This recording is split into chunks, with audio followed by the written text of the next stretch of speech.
Uh, Hi, man. We back and live in full effect for another episode of the APF podcast, episode 115. It is I, the most phenomenal man that shot at the system, aka the coach. And there's your boy going for. I hope you guys have enjoyed your week, your Friday, and are looking forward to the weekend. Let's get it started. So before we get down to the business, did you watch that 1v1 between Chris and Cash? I did not watch a 1v1 versus Chris and Cash. Should Chris win? Yeah, yeah, he won. Okay. But basically sent basically to what you call it, to give you a real short, and I do mean literally a short summary, is that Cash got absolutely destroyed, and we've already talked about how he basically was trying to come up with excuses, and how we both agreed that he should not play to begin with, and Yeah. and Chris basically shot threes, and he didn't really body him. He did, but he didn't. But he mostly just shot threes. That's it. Oh, So okay. then he beat him. The score was like they were going up to 12, and he beat him by 10. So he scored 10. So Cash scored 2, and Chris scored 12. Whooped his ass by 10. And next time, if you don't want to play, if you're tired, don't play. That's it. That's really it. Yeah, I But mean, you should be playing if you're tired. that's This what I was actually saying. get destroyed. That's what I'm saying when I watch the reaction. I mean, if you're tired, why are you playing? Like me, when I go whenever I go play some basketball, bro, I play like a couple games. I'm done. I'm not coming back. Shit. If I'm off the once I'm sitting down, I'm not coming back on the court, bro. I did that before. No, I was like with people that I knew. It's different. It's different. 'Cause I knew how they play. I wanted to play. Then people started leaving. Then they got a game, so I had to get up again, and it was a different scenario. But oh, your mic is a little bit robotic. okay,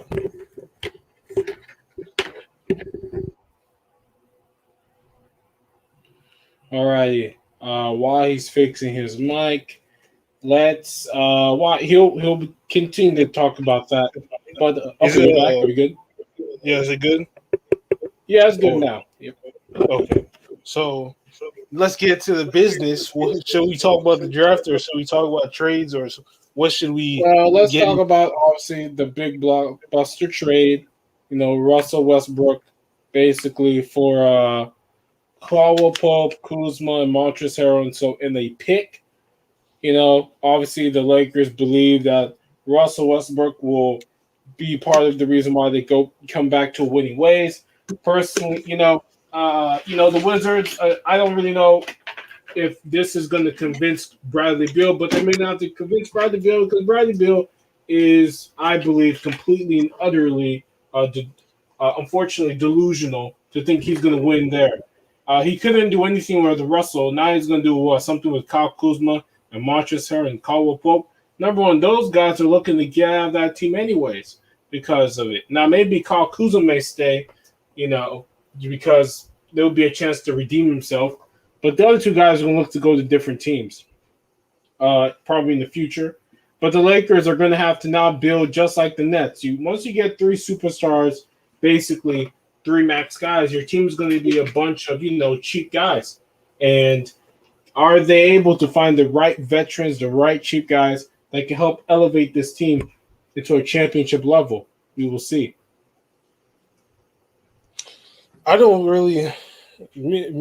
For me, Excuse I me. was I would say that the trade the who I would say that it's a decent trade for both teams. You're getting Kyle Kuzma, who's a person who was actually doing well before LeBron got there, and after he got there, he just started shitting everywhere, couldn't control himself. Caldwell Pope, he did good last season, and they're going to miss that 3-point shooting that he brings to the table. And Oh, then he brings Montrezl people Harrell, shooting. That man was bricking everything in the yeah, playoffs. yeah, I'm talking last season. Shit, not. Not this season. Oh, last season in the bubble, he was bricking too most of them games, but he was But able to hit he some was hitting threes. where it mattered. He was hitting where it mattered though. Yeah, But yeah. Montrezl Harrell, they was not using him a lot. I like the Montrezl Harrell on the Clippers, and I thought they would want to use him more effectively in the on the Lakers rotation, but they just didn't. He just completely fouled the rotation. He was not playing as much, and they just decided to throw him in the package and take him out of there. And what this really does for the Lakers is that it cleared up $40 million of cap. What the rest of Kuzma's contract that's cleared, and I guess Westbrook is now taking that money, or however they do that, however they do that cap room. Yeah, However they divide the basically cap. they clear all those players to get Westbrook because Westbrook is going to take all that cap. That's why they have to go and get a bunch of lesser players. Except for getting a good bench, they're going to end up just like the Nets and that means can their superstars stay healthy? So we'll see. So because Kuzma's contract was like 3 years, 40 something million, and then when Harrell's on was like 9 million, and then Caldwell Pope was like probably the same amount. So that's like almost 60 million in cap cleared off of them three with the draft pick. And the value for what the Lakers got once again, they traded their players. They traded lesser value for higher value. So they got so on paper they got the better deal, but you never know how it can really end up with the season coming up. Is it gonna be good? Is it gonna be bad? Is it gonna be good and or bad, or or or is it gonna just completely just crumble down off the mountain? But I think that if Russell Westbrook can stay in line and trust in what the system that the Lakers got going on, they could go far. But if he does the same stuff if he does what he does, and that is not play within his teammates and not basically play in their system, wants to do what he wants to do, then I don't see the Lakers getting anywhere this upcoming season. I just Yeah, don't. yeah, it's true. With Russell Westbrook, Anthony Davis reporting say he was willing to play more center. Obviously, he may have to for Westbrook to be able to get into paint more. But a lot of people were, in terms of the basketball minds, like it. But if you look at some of the analytical guys, the NBA analysts are not on TV. They really don't like the trade. You're basic. I mean, we've seen what Westbrook has done. There's a reason why he's been traded. He's been 1 year traded the last 3 years. Three teams won. Well, not Oklahoma City, but he was traded 3 years in a row because he's this incredible 25, 10, 10 guy who's inefficient, shoots a lot of shots, shoots actually he shot a decent amount of threes just this season. It was under 30%, and he's more than prone to waste possessions and turn the ball over, trying to do way too much. And you would hope now with LeBron, that can be limited to a sense. Now that he knows he's truly in the team where he could really win a championship, he may not have to do too much in terms of the offensive scoring. Maybe more of a real point guard facilitator and help the team that way. But I just, defensively, he's not very good. If you look at some of the signal analytics, his numbers scream anemic. It's just that he has such a high usage percentage, probably around 35%. The last, every year outside of the Westbrook year, outside the Harden year that he had, where he can average all these points, even though he's so inefficient. When you have that kind of monstrous usage, That's the shot, problem, though. That's the problem that the Lakers are going to have is his inconsistency, and is that going to kill them, or how much is that going to kill them during the season? Because he is known for putting up 4 for 19 with 14 points, 10 rebounds, and 9 assists, and they lose. So we've seen it happen like this season. Like he's done this multiple times. So that's the one concern I have for him is his inconsistency. How much of his inconsistency is it going to hurt? Is going to hurt the Lakers? Is it going to help them? Is it well, not really helping them, but how bad is it going to be? Basically, that's the main thing I'm scared about for Westbrook being on a team because we have known in history that every team he's been on, his inconsistency follows, and it doesn't really hurt. It doesn't really help anybody. It just doesn't. Yeah, it's true. You know, we don't really know how well he's gonna mesh with this team, but we will know that really once we get the full team here and situated. Right now, all we can do is basically do we it's gonna be Westbrook, LeBron, AD, and Taylor Horn Tucker. That's who we really know about. And do we think that's enough to Warren being the top dog in the West? I just don't think so. I think you're gonna have you know the Suns if you get Chris Paul back. You're gonna have the Clippers, the Warriors. You're gonna have the Nuggets. You're gonna have four teams who also could really challenge for that top dog. Because I do think Westbrook is going to be somewhat of a what you call it, a detriment to their team. Yeah. He really is, and like I said, going back to the inconsistency for me, I've always been a Westbrook fan. I always liked always liked Westbrook. I'm not gonna be come on here. I mean, I'm gonna say what I gotta say that's bad about his game, but that doesn't mean that I don't like Westbrook. I like Westbrook, but his his inconsistency, as you're saying, is going to be the detriment and the downfall in these they go to the playoffs, right? They're in this close game where they need. Sorry. Oh, what was that? What was that That's ringtone? just a video.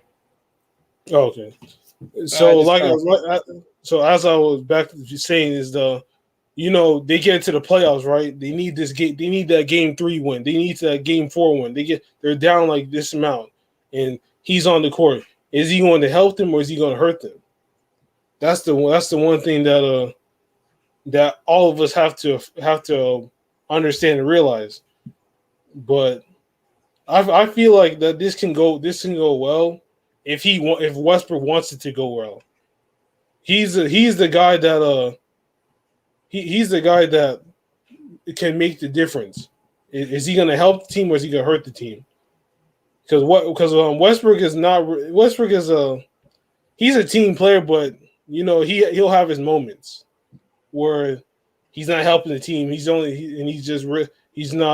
not benefiting himself or the team. yeah.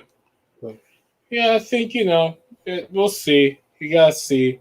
It may be good. It may not be good. Hopefully, it works out for them because obviously they think it could work out. LeBron wouldn't let them do that. He didn't think it would work out. Because we hopefully does because like in the last two trades before like the season started, the last two trades before the season started gave up like 3 players this year, gave up 3 players last year, and gave up like gave up like 3 draft picks. That's a total of like almost 10 things that that my team had that we gave up for 2 players. And last year it worked out. This year it didn't really work out. We so so all all I can hope for is that for this trade to work out well for them. And if it doesn't, then what we gotta do. We gotta go back to the drawing board. Yeah, it's true. So I guess we're gonna move on to the next Yeah, topic. yeah. That's was the draft. The draft happened last night, and some I was surprised that some of the picks that happened. There's on there's only I don't really know most of the people in that draft class other than like 2 people in the top really 15 because nobody really cares about 16 through 60. Yeah, okay. it's only really top 15 that you really care about. Yeah, that's true. Um, obviously number one, Kate Cunningham, correct pick, 6'8" point guard. He can step back, shoot it. He can post up smaller guards. He runs pick and roll very well, which is a necessity in today's NBA. So he's really your prototypical modern day point guard. He can play defense, which I love. I love guys who can play defense. If you want to be the best player in the league, you've got to be able to play defense no matter what you do or how tall you are. You got to at least try to play defense. See, he really tries. So that's a big plus. If I was picking, I would have picked him number one overall as well, just because he gives me the total package. And his ceiling is probably that Luka Doncic level, all NBA, multiple years early in his career, especially if the team is successful and is winning. And his ceiling is probably around the Chris Middleton, which is a fringe 20 per game scorer, fringe all star, can be the number two if you're able to get number one on the championship team. So for me, that's where he is. So he's a slam dunk number one pick. I do remember the Josh Christopher and Jalen Green are gonna be on the same team. So Oh yeah. so I think that should be, and they're gonna have Kevin Porter Jr. So I think that should be what is it? I think that should help the Rockets out somewhat. And now they went from having a bunch of all these old players on the team. Now they're going young. So I say that there's not really much I can say on Cade Cunningham other than hopefully he's not going to be hopefully he's not going to be a bust that does well in college, and it comes out to be this subpar average player in the NBA that gets recognition, but nobody gives a fuck, nobody gives a shit about him. So Yeah. that's where I stand on Kate on him right now. Mm. That's okay. Yeah, I mean, Evan Mobley was the number two overall pick for. I'm sorry, Oh number no, three. it was Um, Jalen Green. Jalen Green is number yeah, two. Jalen Green. I mean, he's probably the best one they could get. Yeah, Look, the truth of the yeah. matter is, They uh, needed him too. They needed him. yeah, I mean, they have Christian Wood, so it really doesn't make sense to go for Mobley. Um, yeah, it makes sense picking up those guys the way they're picked up. Jalen Green, 19 years old, scored nearly 20 in the G League, scored 35 points in the playoffs of the G League. So he's a bucket getter. From what I read and heard from guys like Jay Billis, Mike Schmidt on the draft, who always do a great job, this guy could be possibly a Zach LaVine. We know Zach LaVine is a near 30 per game scorer, possibly could be leading the league in scoring. I think he's going to be a front runner for the rookie of the year, just because I don't think there's going to be a rookie this year who's going to be the guy on another team who's going to be somewhat successful, kind of like LaMelo Ball was, where he had the numbers and his team was successful. I think if you look at the guys who could really get this, they're going to be on bad teams. So it's going to be that normal rookie of the year where that rookie is going to have an amazing season for a rookie, and the team's going to kind of falter around him. So yeah, I think Green's going to be good. He shot 36% from the three-point range during the bubble, so he could work out for them. So we'll see. We'll see. He can play defense as well. Another guy who should have the defensive capabilities, but because of basketball today, they don't really play that much defense. So I'm looking for him to improve in that aspect. A bombastic pick for the Rockets, and clearly a step in the right direction. Maybe they win 25, 30 games this year. Ugh, I feel like he's a great start to the Rockets rebuilding after they lost James Harden now. So he was doing well in this season in the G League, and he was no doubt the best player there. He was just Even in the game where he lost, he was like the best, and you can't fault him for that because it was only him running the show. Nobody else on the team was really helping him in that game, and he was. And I feel overall this whole draft really like this is like one draft right here that I don't really. There's only like Yeah. how many people? It's like out of the top 30 in the first round. I only know like what one, two, three, Yeah. four people. That whole four people. There's not really much that I can really say. Well, obviously, okay. So if we move up to number three, also we got that boy, Evan Mobley. He was a very, very good big man. The best, took all the accolades this year.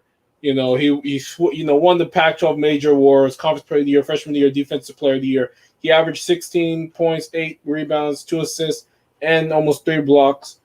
He's the prototypical big man of the NBA. I mean, this guy could really have a superstar like career if he plays big with small shooting skills.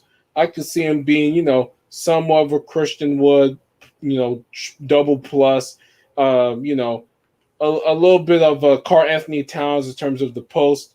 Once he grows his body, because he is a young man, he's only 19. Once he really grows into his body, 21, 22, gets him about 20, 25 pounds of muscle, he's going to be low and he can shoot the three. But I want him to be in the post, working on those post moves because Giannis does that. He's an inside player threat, and these guys need to look at Giannis' their work ethic and see how he dominated the paint. You can still win from the paint. Doesn't mean I don't want you to shoot threes. I do, just not too many.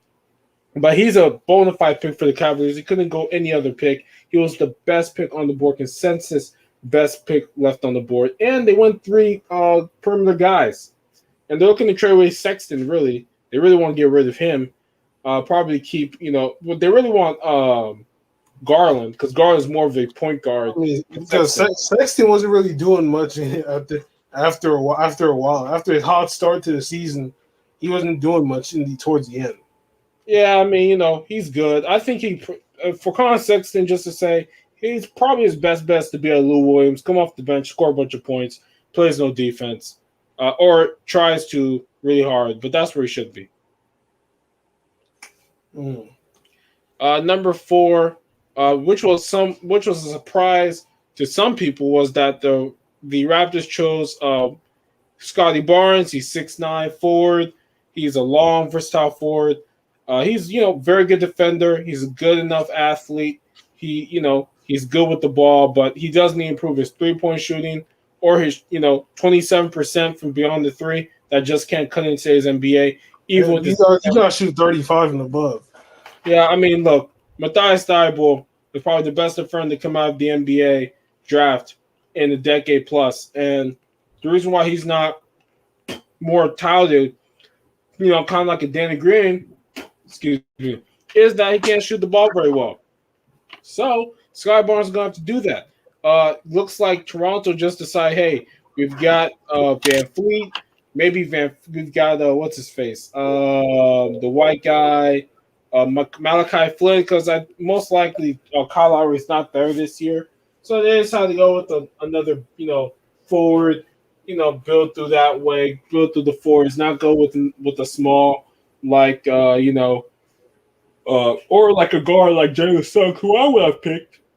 But they want Scotty Barnes. They believe in defense, and they think that they can develop this guy's offensive skills into something, and they should think that. I mean, Pascal Siakam got developed. He wasn't anything, and now he was an All-Star, NBA most improved player the year they won the championship. So I trust their ability to develop good players. Bro. Jalen Suggs have to be my favorite out of this whole draft, man. This dude came out clutch off of a shot that I didn't think he had a chance in hell at making, and it was that shot that got him to where that really boosted him up to where he's at number 5, and This is a good pickup for Orlando. You know, you have Cole Anthony, and now you got someone like Jalen Suggs who can play by his side, and you know you have like two guards that either one can give you something. If one's not working, the other can. Mm-hmm. And he's a very like tenacious player who works hard on defense, and he can get you that, and who's shown that he can get you that clutch bucket when he needs to.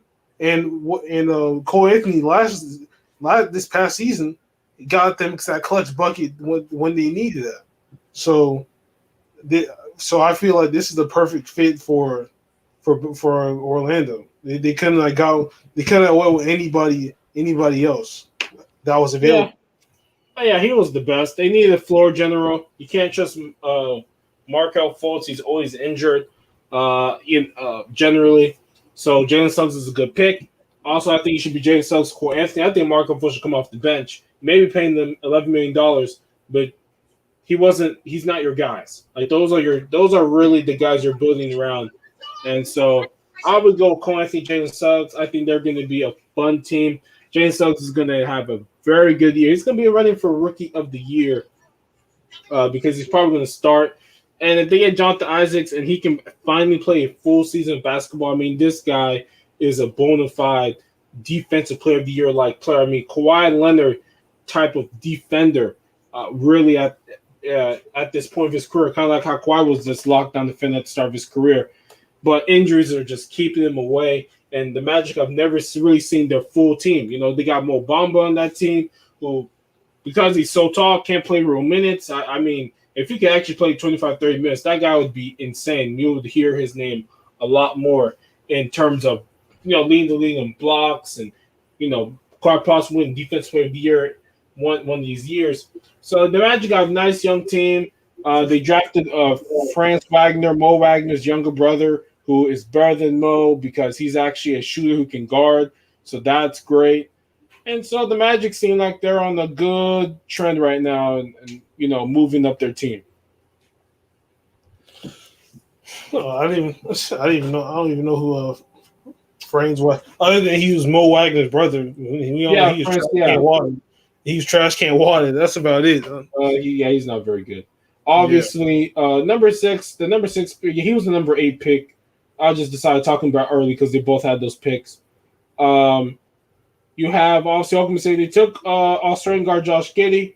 He's the first to start drafting the lottery since Ben Simmons. He had 3 triple doubles in the Australian League, which is a very good league, by the way. Just saying, he basically had 11, 7, and 7 and 8. I guess they needed a point guard, because Shai Gilgeous-Alexander's come back next year. If you have, he can focus more on scoring, being the playmaker, while Giddey is more of the scorer. The NBA scouts did see him against Nigeria in one of the tune-up games for the tournament. He had 14 for the Olympics. I'm sorry, he had 14 points, 4 rebounds, and 3 assists. So that was good. The Thunder had 2 more picks in this round. Just quickly, the 16th, 18th, and they traded that 8. I think what was it called? They traded the 16th pick to Houston. Oh no, they traded it to. They traded it to to Houston. Yes, and they drafted guard Trey Mann. He was a good guard from Florida. He can score. He's about 6'3", 6'4". He can move his feet to defend, shoot the 3. He's a good leader. More guards the merrier. And now we get to the big thing, the Warriors. We get Jonathan Kuminga. I mean, this guy is a very good player. He was 15-7. I mean, just a great pick by my team. We couldn't get Bradley Beal, obviously, so we just decided to pick the best guys on the court on the draft that are remaining. And he can move. He can guard multiple positions. I've always said if he can guard multiple positions, the NBA wants you. You gotta shoot the 3 better. He's a raw talent. The GOAT, the GOATs over there, Steph and Clay. They're going to develop this boy, make him real nice, make him real, polished, and we're going to have some fun here. So I can't wait. Also, we drafted Moody. He's like 19, 20 years old. He's also a guard. He's kind of, he could be a 3-and-D guy for us. improved to 3. So my team had a great draft. I love what we got, and again, I'm telling you, we're going to be in the running for the finals. Shit, we'll see. Okay, well, your team with Booty Westbrook over there. Hopefully, you can Uh, make the second round this year. Hopefully, that can happen. We'll oh no, see. we will. Another guy that I liked that I watched in the draft in the tournament is Davon Mitchell. He went number 9 to the Kings. This guy is probably the best. I mean, him and Thibault are so close in terms of defender. I mean, this guy locked up Cade Cunningham. He was locking up Jalen Suggs. Like, this guy is legit. And if his offense can just be decent to average, I mean, he's going to be a perennial all defensive player. The Kings, right now, I'm saying they are going to make the play-in game tournament this year. I mean, you've got Mitchell, you've got Halliburton, you've got Fox. I mean, those guys are a trio of guards that could really carry this team. They don't like Marvin Bagley for some reason. He has been injured. Don't be surprised if they let him go or don't pick up his option and make him a free agent. And he should want to be a free agent. He needs to get out of there. Maybe some bad juju and, clean himself up. But David Mitchell is a home run pick for those Kings. And, they did a good job picking him. Who What else? Who they pick? Who? The last pick you're talking about. Oh, that's the Kings. They picked David Mitchell. Oh, I don't even know. Bro, Yeah, I know these guys because I watched the draft. I watched some videos on, how these guys evaluate them. So that's why I know about these guys. Bro, I really know. I did. It's not that I wasn't interested in the draft. It's just like there's not. It was really more of the nobody was. There's not too many people I didn't even know of. So yeah, I mean, the truth of the matter is the NBA is a off season league and a star league, and college basketball is just not watched by a lot of people. Like all these people complain about the NBA. I'm like, well, none of you watch college basketball. So because none of you watch college basketball, and for the longest time the NCAA did a lot of kids to get paid, it forced a lot of kids to go one and done, so you don't get attached. So and that's just how it is. Like this is not 2008, 2009 where people really watched like Blake Griffin and the KDs and the Steph Currys and millions of people watch their games every week. It just doesn't happen. So the Cade Cunninghams, you know him because he was a consistent number pick. That's all anybody even cared about, and that's just the NBA circles. You're not going to know the Davion Mitchells. People didn't even know about Evan Mobley until the tournament. Nobody knew about Davion Mitchell until the tournament because that's just how it is. If you're not the number 1, number 2 consensus pick, like everybody knew about Jalen Green and Cade Cunningham. Nobody knew about Evan Mobley like that. Evan Mobley was supposed to be a late first round to early second round player, but because of the tournament in his season, he became the 3rd overall pick. Yeah, I knew about Jalen Green way before he's even before he's in college. Because Jalen Green's plastered all over million plus viewed YouTube videos and in overtime and ball is life. I mean, they're plastered all over there. Him, Cade Cunningham, they were plastered there, so them. At least they went mainstream somewhat. Just like Zion. Nobody knew about John Morant or cared until the tournament. Let's just be honest. Nobody cared. Nobody's going to draft him until the tournament where he had those triple doubles and everything. People knew about the Zions, the RJ Barretts, the Cam Redshes. That's how every year goes to.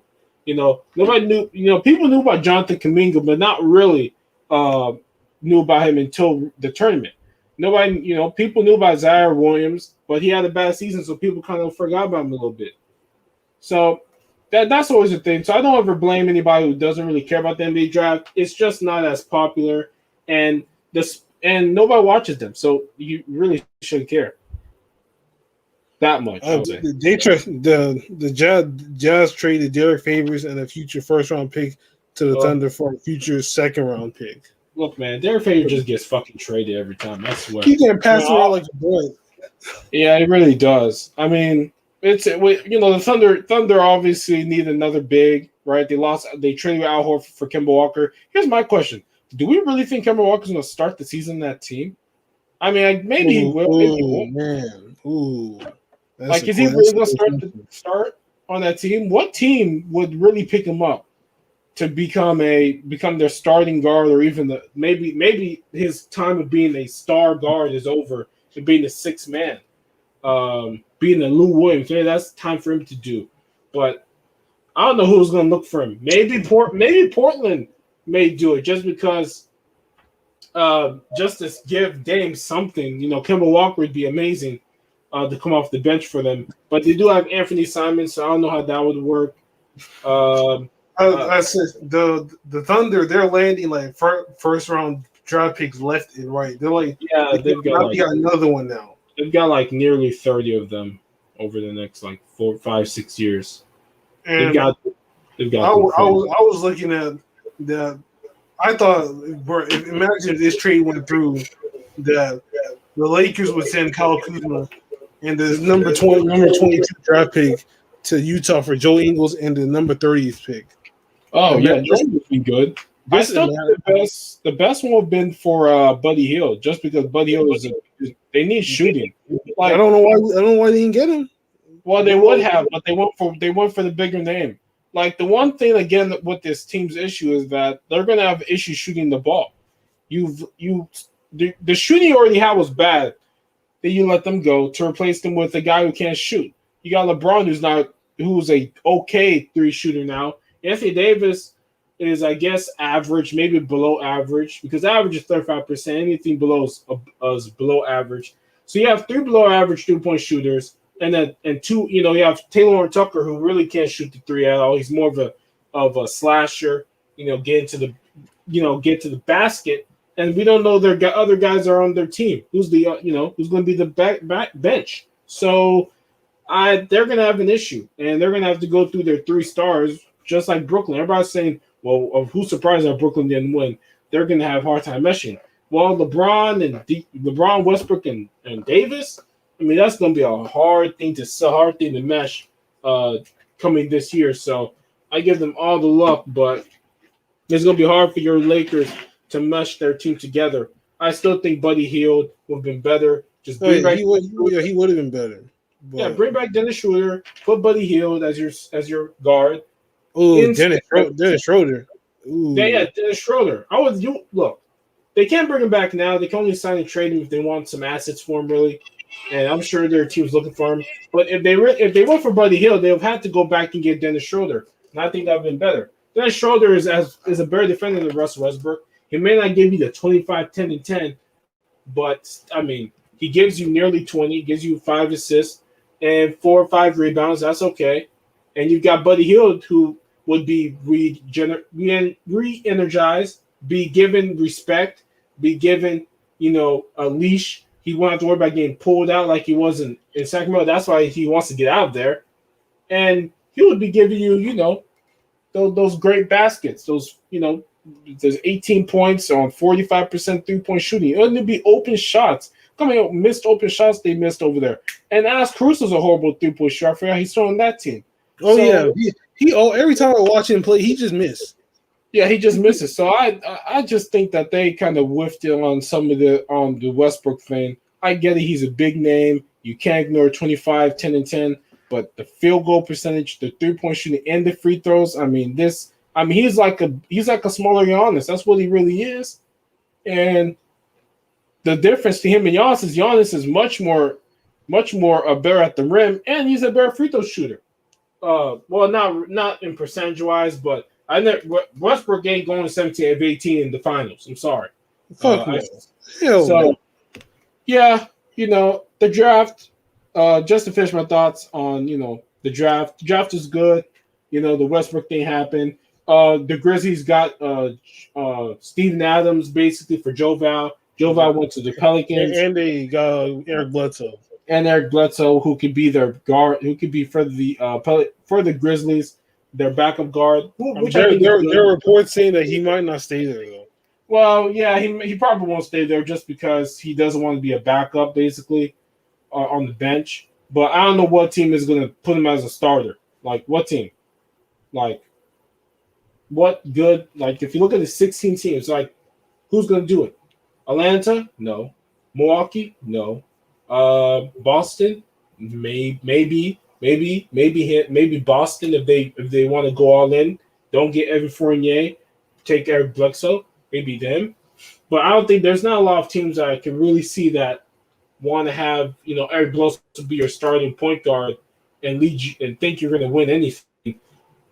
The Milwaukee Bucks let him go and they won. So I think he's going to have to just understand. Look, this is my new part of my career. It is hard for everybody. No matter how good you are in the sport, no matter how old or young you are, there's some point in your career you're going to be a bench guy. Lou Williams became a bench guy very from early day in his one. career. He became the best guy from day one. Yeah, I remember he said. I think he said like he had a couple opportunities to be a star. He said, "Nah, I'll just be a bench guy." So that he did it early. Maybe it's time for a Kemba. Because I just can't see a team. Maybe Dallas. You're right. They just traded with Josh Richardson to the Celtics. Just as an update right now, for a couple picks. So Boston gets Josh Richardson, is a very good defender and a good shooter.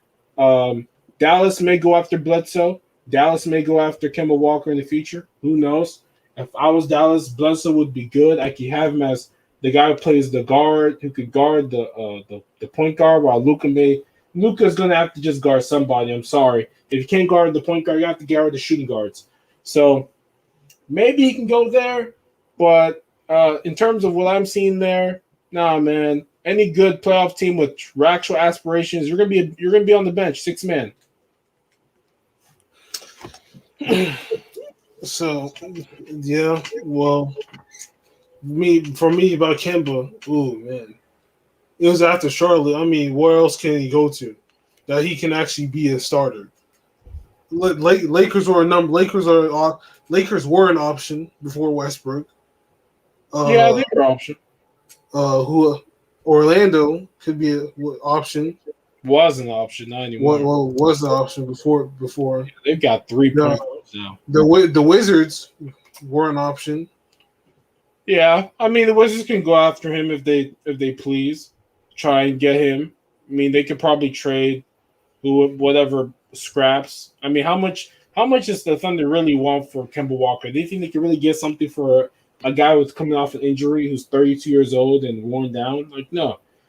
I think they could go for him if they want to over there in Washington. The Knicks. The Knicks are desperate for anybody good. Well, they got Derrick Rose. They probably keep him. But yeah, I mean, Kemba Walker would be good for them. Wouldn't cost too much. Quite, really. And do the Thunder really want him? Let's just be honest. The Thunder want to be bad again next year and try and get another high lottery pick. And Kemba Walker does not help that cause. So I'm sure that Kemba Walker will be traded before training camp for some P's and Q's. And, a good team is going to get better. And it gives him a chance to prove to himself he can play a full season. And most of these teams don't have two like Marcus Smart, Jaylen Brown, and Jason Tatum, like 3 guys who can get their own baskets and score. You wouldn't have that with some of these other teams. So it allowed him to be even more of what he was before. So I guess that is everything. Yeah, I mean that's everything, guys. This is a good podcast. We talked about the draft. We talked about, some players that were getting bounced around. Some players that couldn't. Some trades. Around. Some teams got better quickly. Then Madden 22, the 99s have been revealed. Patrick Mahomes, Travis Kelce, Devontae Adams, Aaron Donald, and Jalen Ramsey are the 99s of Madden. So congratulations to them. And I believe, what was it, like Jalen Ramsey had 99 in 3 different categories, the most of any player. So congratulations to him. This was a good podcast. Just came back from the work. Oh yeah, we gotta hop on Madden 22, man. We have to. Yeah, I probably do. Probably just buy a PS. Since I'm pretty sure they're doing the same thing. I don't know if they're going to do the same thing where you buy PS4, you get on PS5. If they do, I'll just get on PS4. It's cheaper. Yeah, it's cheaper. So yeah, like I was saying, just came back from work, making that bread, making that money. That's what we do here around here. And I'm making my own little own right now. yeah, I always tell people get some Bitcoin, man. Bitcoin is lit. Yeah, I already put in like some, Yeah, and I I put see 30. on Cash App that if I can, I see that Yeah, if Bitcoin's going up you some more though. I see that at any restaurant you can earn 10% worth of Bitcoin on one purchase of how much you paid. Yeah, yeah. I got some coin in what's it called in farm right now on Coinbase. They just started up. They're 64%. Probably before the end of the night, I'm gonna pull out all my farm, most of my farm, and move it to a new one, move it to a different thing to make sure I ward off the inevitable drop. But enough of that. Hope you enjoy the podcast. Draft is fun. Ready for the season. Next month is actually Las Vegas Summer League, so hopefully see some of these guys so we can talk about them, and hopefully some new trades come about. And if you guys enjoy the podcast, please leave a like, comment, subscribe. Look at the description Description down box for all below. the links. And I And hope you guys enjoy. if you knew, you know what to do, and we out this thing. Yes, sir. Ah! Later.